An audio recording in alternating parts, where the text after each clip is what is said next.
protest in the sense that, or in view of the fact that the president had already put out his words right there and engaged Nigerians. Well, we'll be having our guest who's going to be joining us via phone call. His name is Barrister Ahmed Tanimu Abubakar. Now, he's a public affairs analyst, a human rights activist, and lawyer based in Abuja, right? Is going to be joining that conversation just in a short bit, right? Well, there are some implications and expectations. Nigerians are expecting the government to take concrete steps to addressing their demands. If not, protest may continue, potentially leading to further unrest. And government is saying that's not what we want. I mean, the Nigeria police is also saying, no, that's not what we want right now. If the president has spoken, I saw a policeman address, Nigerians somewhere in Lagos State saying, oh, now the president has spoken and y'all should go home. But I remember one of the protesters to asking him and saying, what did you think the president said? Can you tell us what the president said?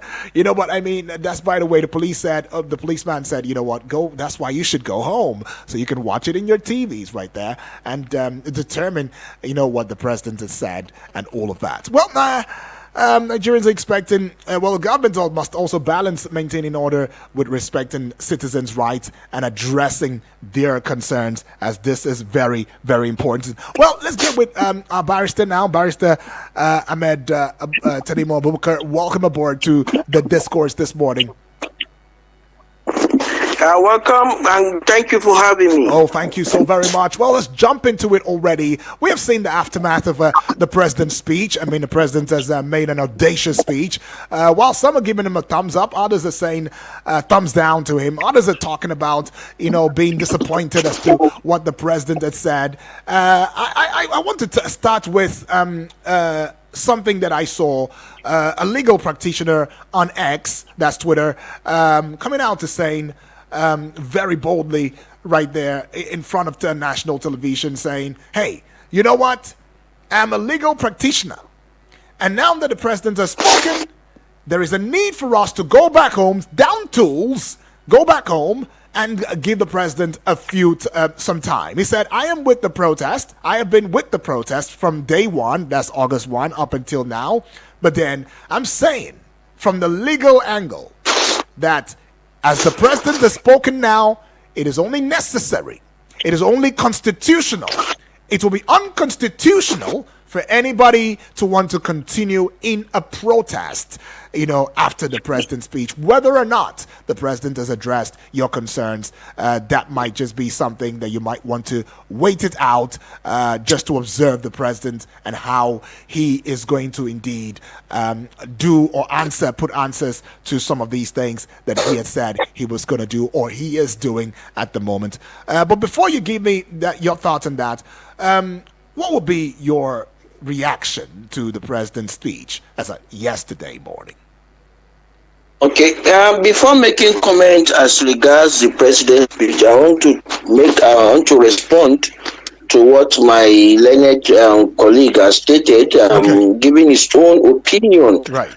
For the lawyers and legal practitioners in Nigeria, we have an umbrella association, the Nigerian Bar Association, that from time to time they dish out policy statement on current topical issue.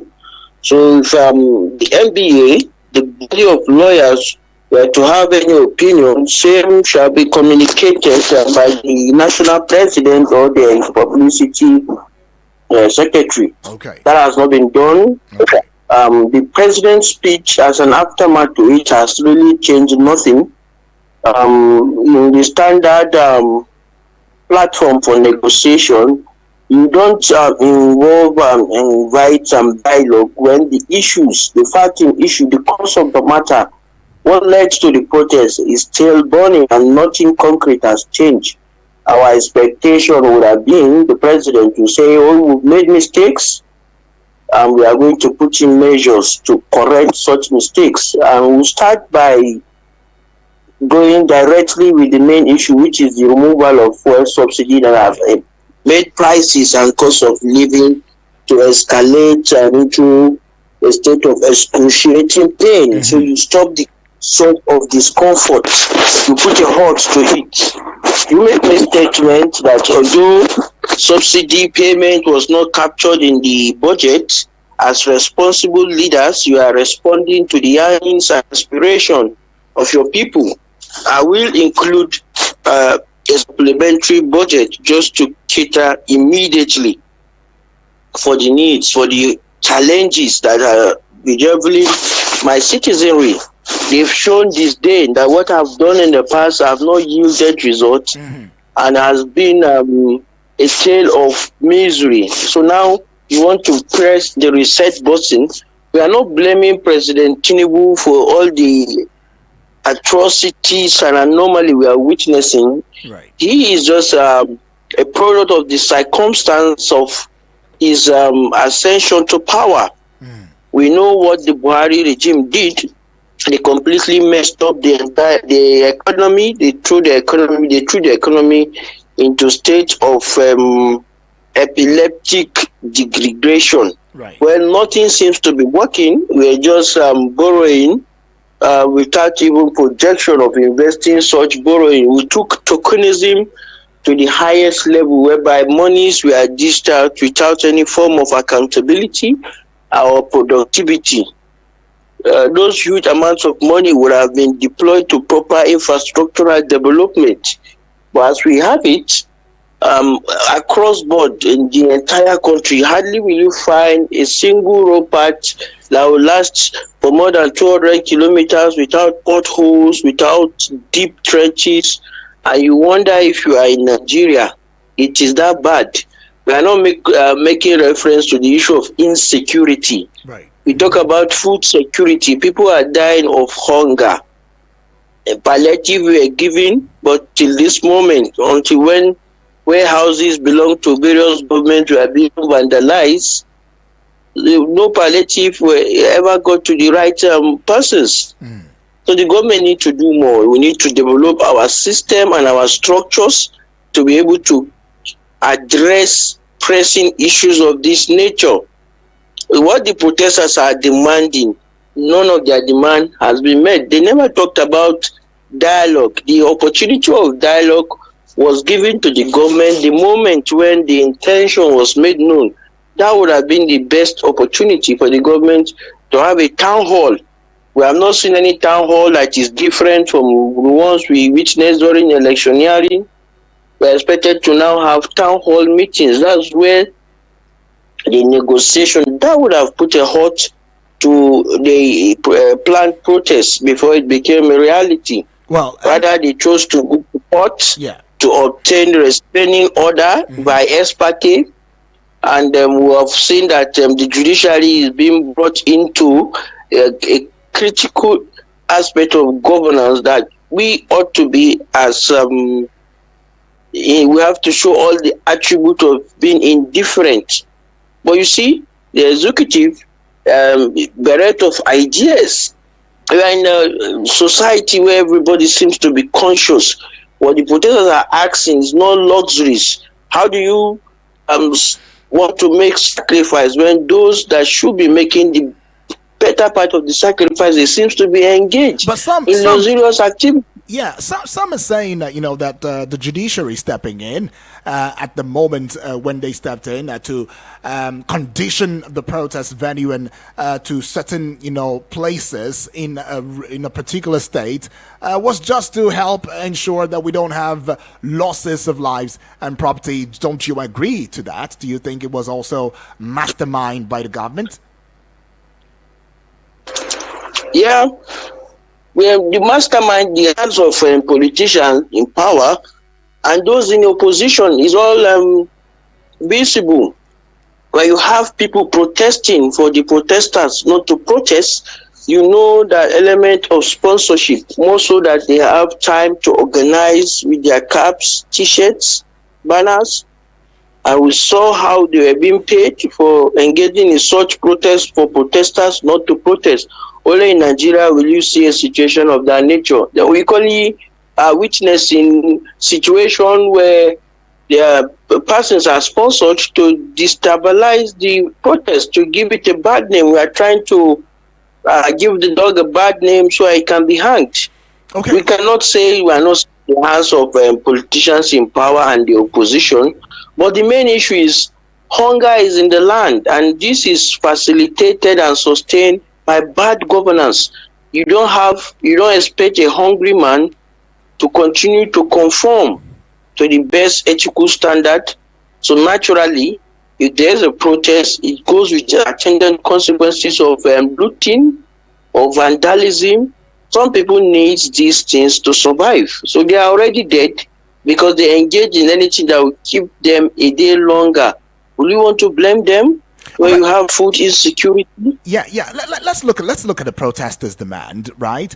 I mean, the truth is no news. The fact that this protest has been across the country and the demands have been, bordering around improved economic opportunities, better governance, and end to corruption, free education, healthcare, addressing insecurity, ethnic tensions, and ethnic tension, and a return to a fuel subsidy and reversal of electricity tariff hike. But the president, in his address, didn't seem to capture, the minds of many Nigerians, as to addressing some of these concerns. Well, away from that, let's look at some of the guidelines or high points of the president's speech. Now, he highlighted economic reforms, including removal of fuel subsidies and foreign exchange reforms where it was necessary for him to, get involved in that. He also mentioned infrastructure development, including roads, bridges, and railways. He discussed oil and gas industry resurgence and compressed natural gas initiatives, CNG. He highlighted youth empowerment initiatives, including student loan scheme and digital and creative enterprises, IDICE program.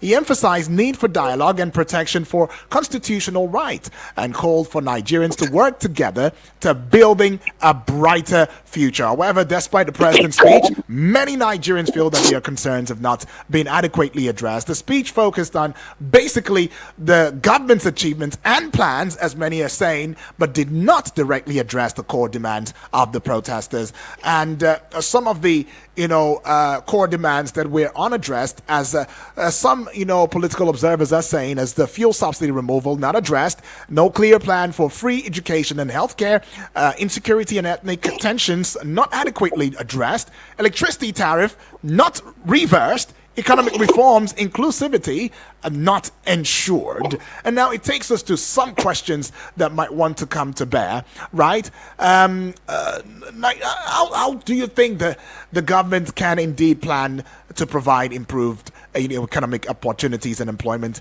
as promised when Nigerians want to know the specific strategies and timelines for creating jobs and stimulating the economic growth?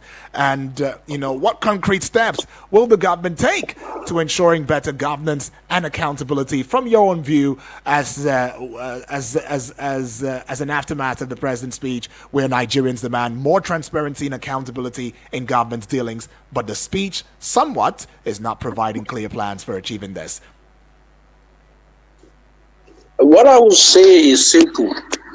A lot of protesters, they don't know how and by which means the government will need to address the issue of insecurity. That is why they are not in government.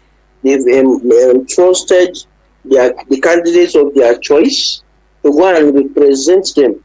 If the government in power cannot reduce the pains, then there's no point having them in the first place. The duty and responsibility of any government is to ensure that the welfare of its citizenry, we are talking about survival and not luxury. And if survival will pose a challenge to Nigerians, it means the government is not doing well. What they need to do is to reduce the wastages, the cost of governance. We thought by now the Orosomio's report would have been carefully looked at and practically implemented in such a way that there won't be job losses. But however, institutions of government will be right-sized, will be allowed to perform its functions and responsibility in a manner that the dividends of democracy will trickle down to the ordinary man on the streets.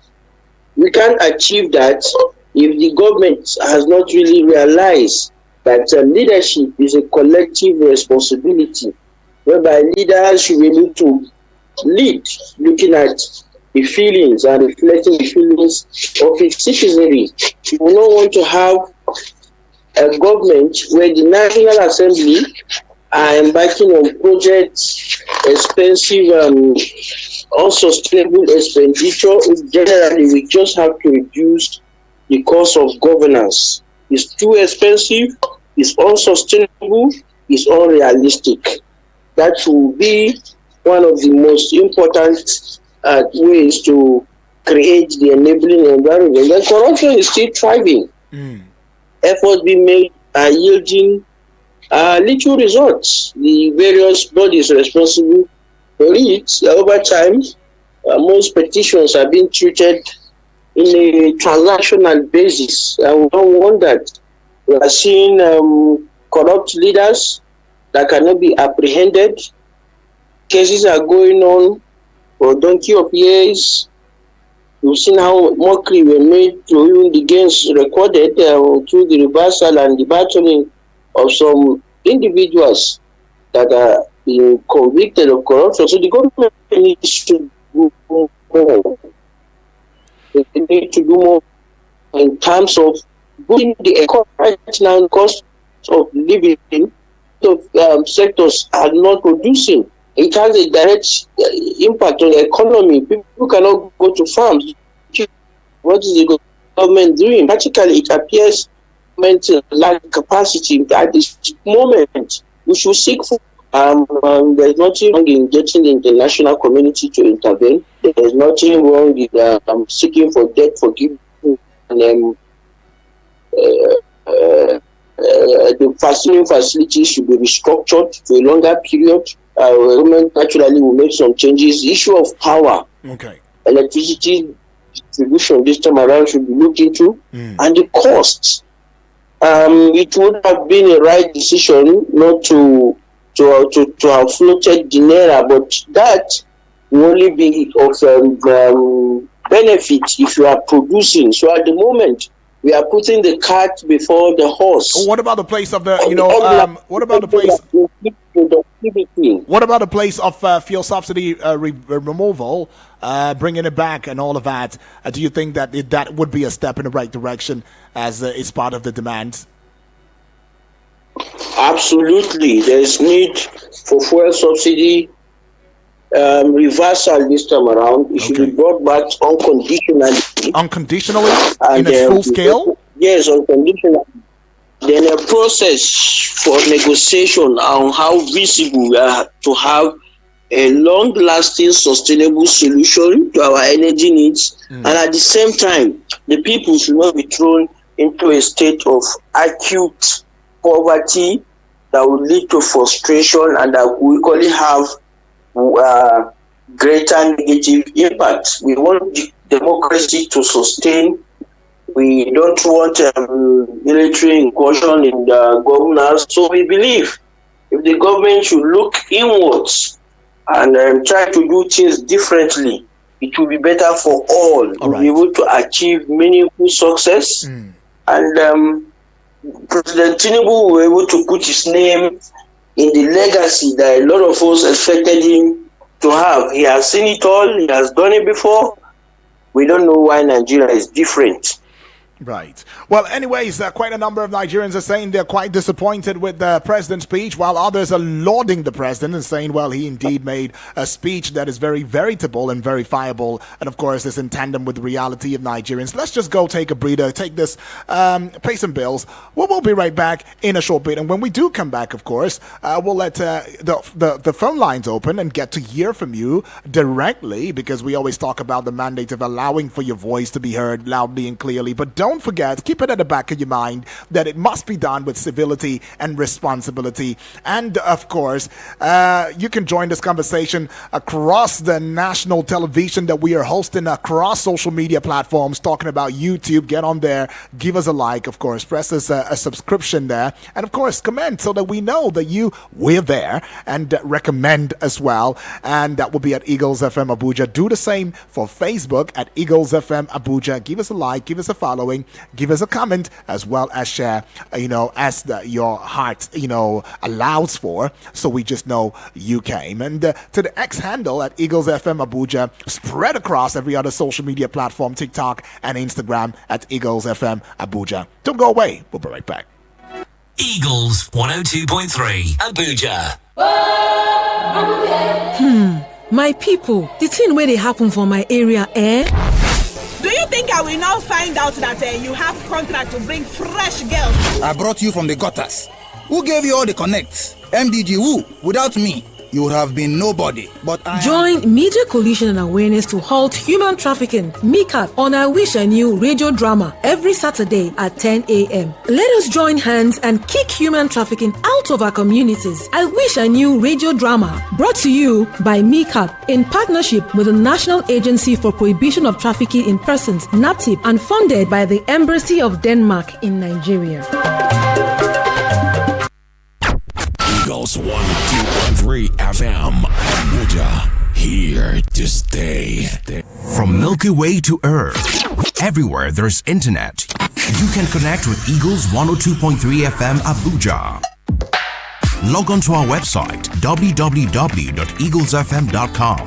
Follow and engage with us now on Facebook, Twitter, TikTok at Eagles FM Abuja, Instagram at Eagles FM 1023. Download our apps on your Android and iOS stores. Eagles 102.3 FM Abuja, your radio experience you can count on. It is Eagles 102.3 FM Abuja, and we're still right here as we talk about the president's speech, Tinubu's speech, versus the ongoing nationwide protest. Of course, both of them have one denominator, and that will be the fact that the president's speech was a national speech, and of course the protest as well is a national protest. And the question that is on the minds, on the lips of quite a number of you would be the place of what is next exactly? Well, this is the time where we get to indeed indulge you and engage with you as we go solidifying our discourse right there. Hear from you and your thoughts in the most civil and responsible way. Please, 1 minute, 30 seconds. Go straight to the point, okay, so that we don't have to drag it, and allow for every other family member to have their voices heard. 0907 353 0044 is that number to call. The other number will be 0908 766 8888. And the WhatsApp portal number where you should not send your WhatsApp voice note to. Don't send a voice note at this time. Just send a WhatsApp message and keep it short and simple. Go straight to the point. And of course, just be civil and responsible, okay? It will be 0909 705 4450. That's what it is. 0909 705 4450. And of course, we'll get involved. Hello and good morning. Good morning, Woody. Yes, good morning to you, please. And good morning to your guest. Right. Good morning. I have not heard Salasti's voice this morning, Woody. Okay. Yes. I understood. Another callers and listeners. Okay. What's your name, please? Where you're calling from? Let's get into it. Felix from Lambata. All right, Felix, let's get into it. Both Nigerians, the protesters and the non-protesters, I greet all of you. It's a great country. The president spoke and was anticipated that he will address the issues the protesters are demanding, but those issues are not really addressed. Right. Rather, he was talking about the achievements so far. You did, like guest rightly pointed out, you don't put the horse before the cart, or the cart before the horse. I mean, look at the issues on ground, the regulation of Naira. You don't have industry, you don't have manufacturing. What do you gain when you deregulate, when you don't have these things on ground? Talking about oil subsidy, remove oil subsidy, no working refinery in the country, and you are removing subsidy. And a part of your crude has been mortgaged, that even if you have a working refinery, you don't have enough to refine that will meet the demands of the people. And you are taking away subsidy. Who does that and get away with that? The process. Let me tell you, if subsidies, the process of subsidy payment is meticulously handled, the corruption is removed, the amount we are paying wouldn't be the amount we're supposed to pay. Okay. You see, in Nigeria, everything is amplified. Imagine a situation where we are renovating a DP's house to 21 billion. Who does that? in an economy where things are bad and you tell us we are revamping the economy. Right. How do people revamp the economy like that? So things are not really working out as it's supposed to be. Corruption All right, Felix. Yeah, Felix. Thank you very much. They should address corruption. That's what Felix is saying. Taking yet another one now. Hello and good morning. Yidi. Yes, please. Good morning. Right, it's Bright. Bright, welcome aboard. Yidi, Nigeria is just like a comedy. It's just like we are having issues. And some people want you to set your own side of their face. You start giving me the history on how you went to secondary school and tertiary institution, how you banked the fees, this one. They gave you, so what is the essence of that protest? What are you protesting for? They ask you, please make categorical statements about what they are protesting. You went about with my ruling.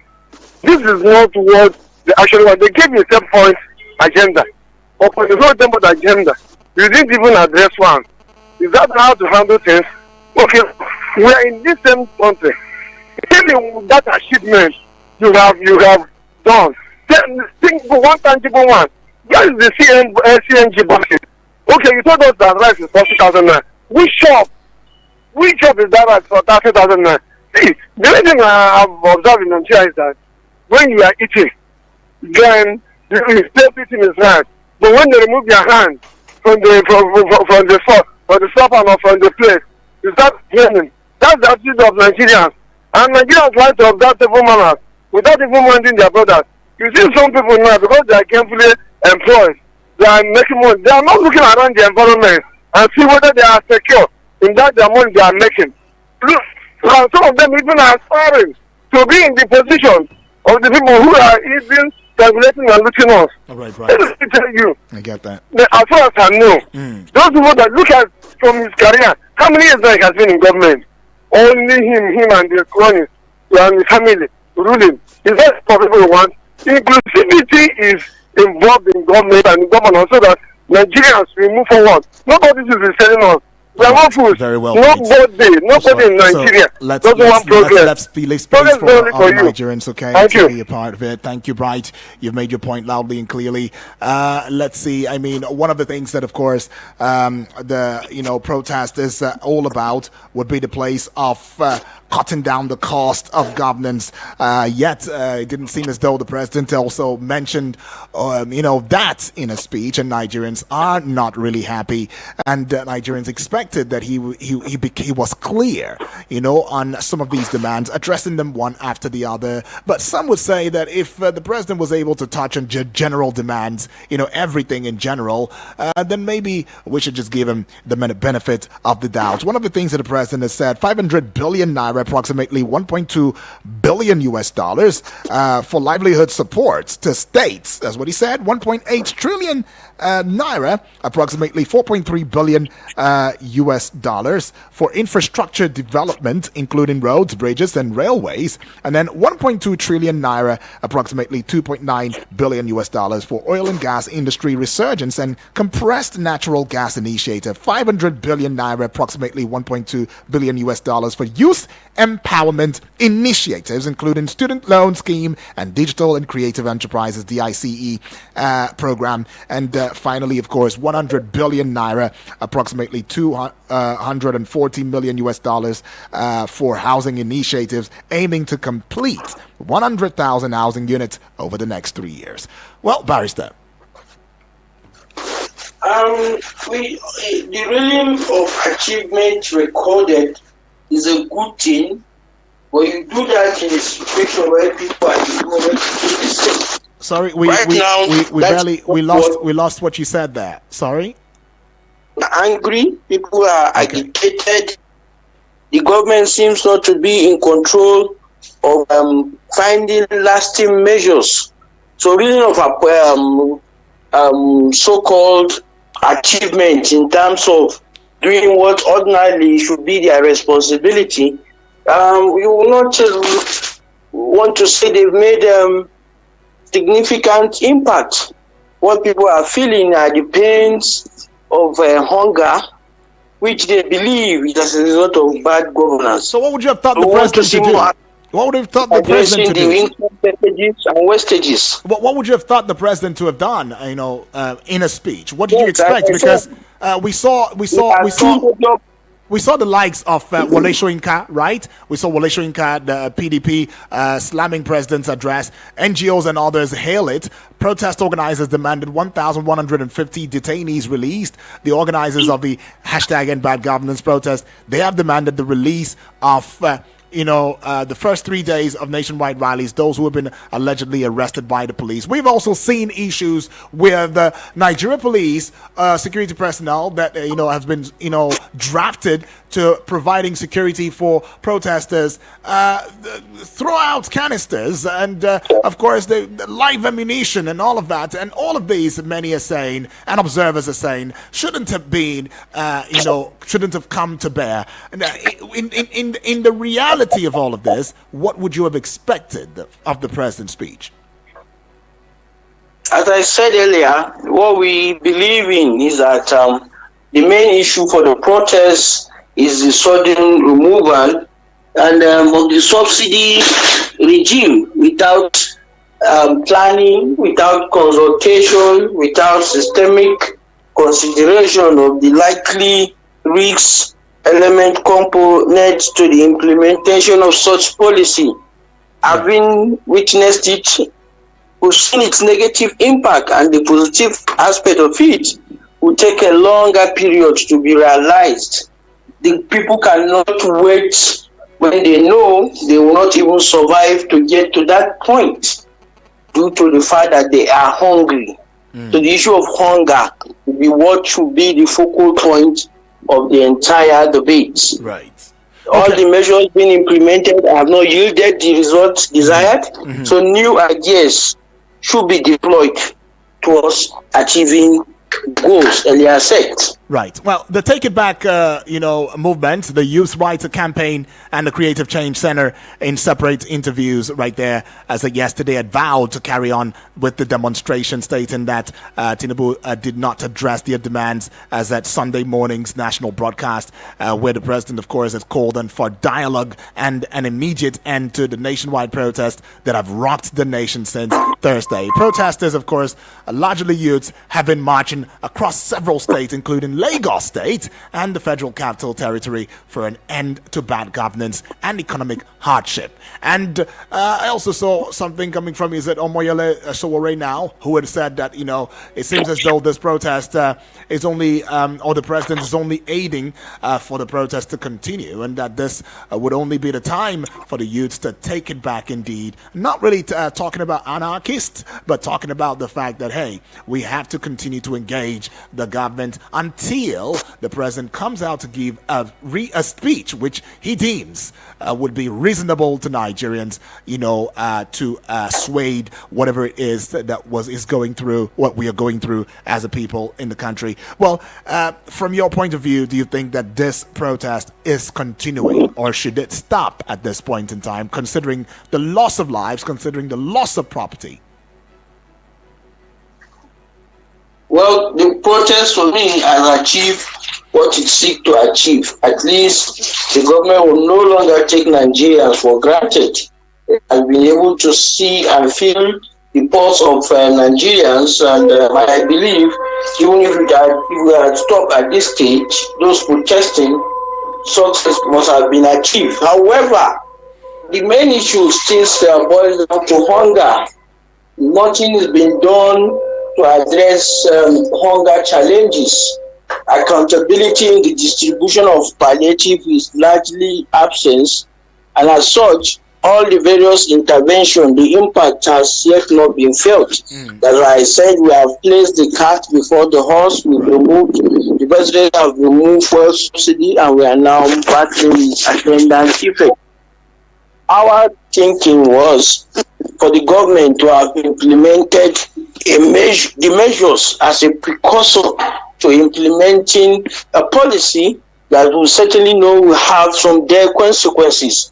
Let it be that the cow producing milk should not be killed just because we want to get milk. We have to find a way to ensure that the cow survives, the milk can be obtained.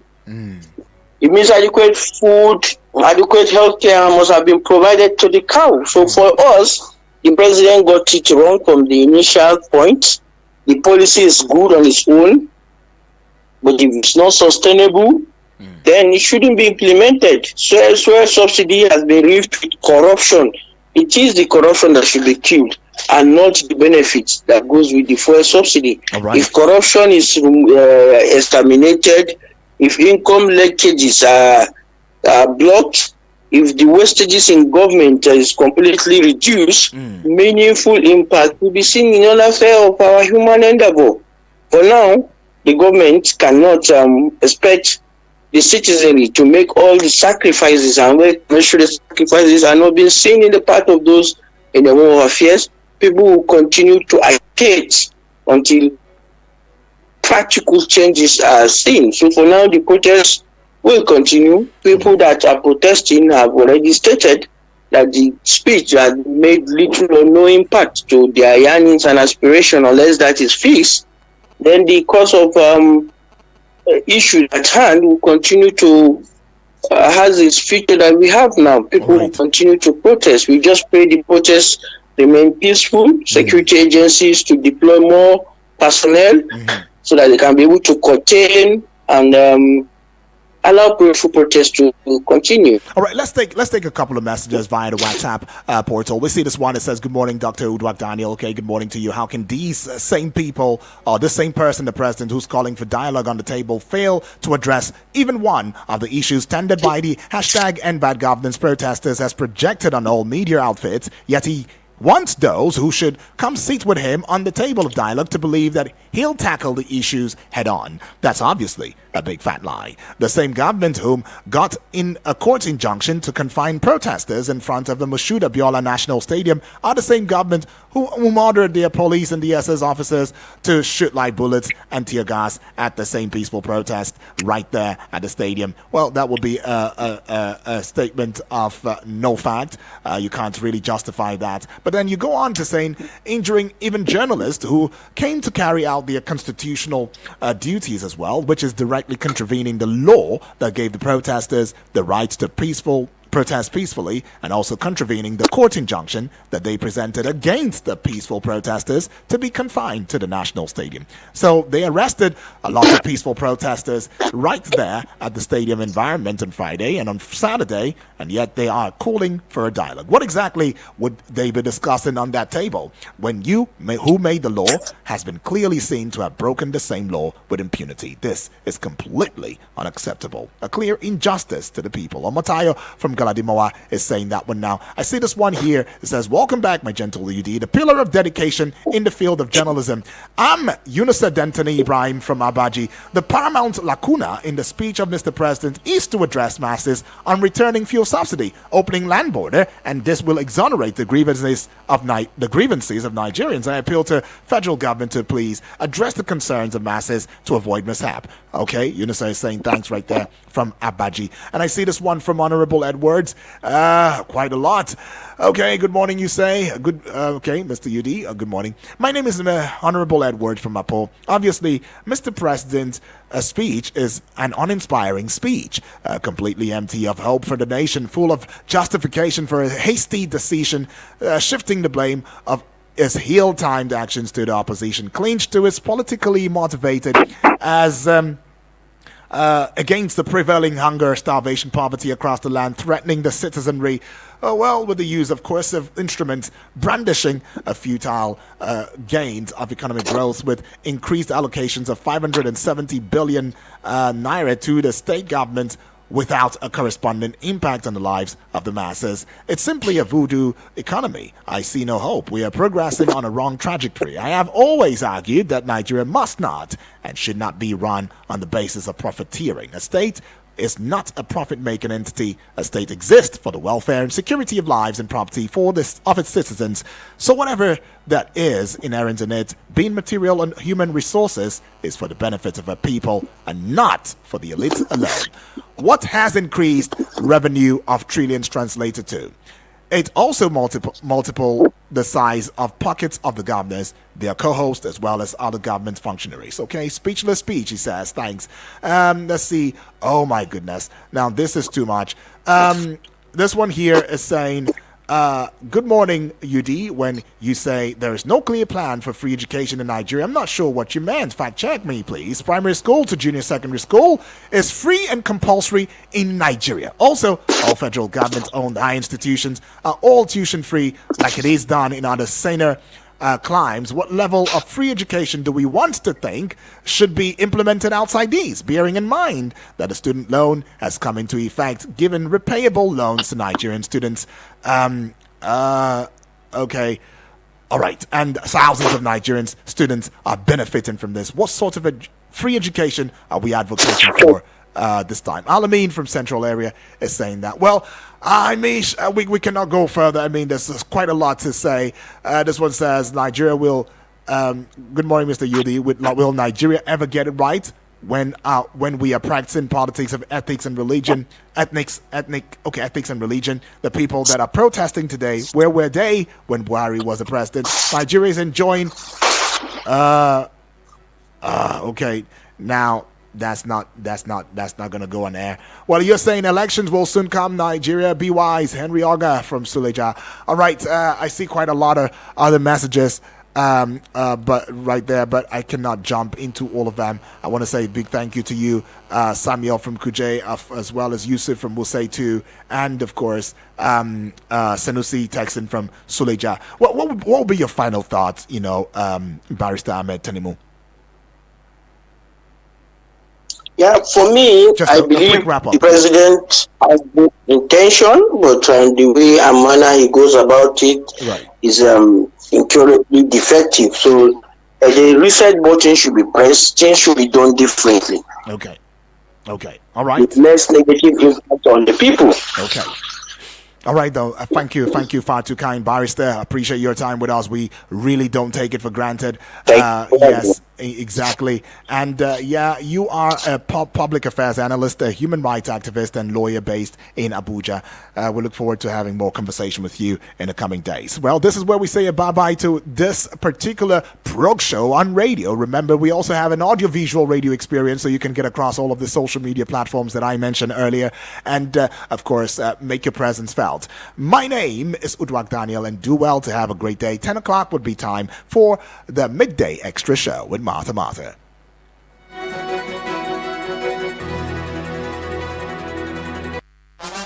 Your number one radio experience you can count on.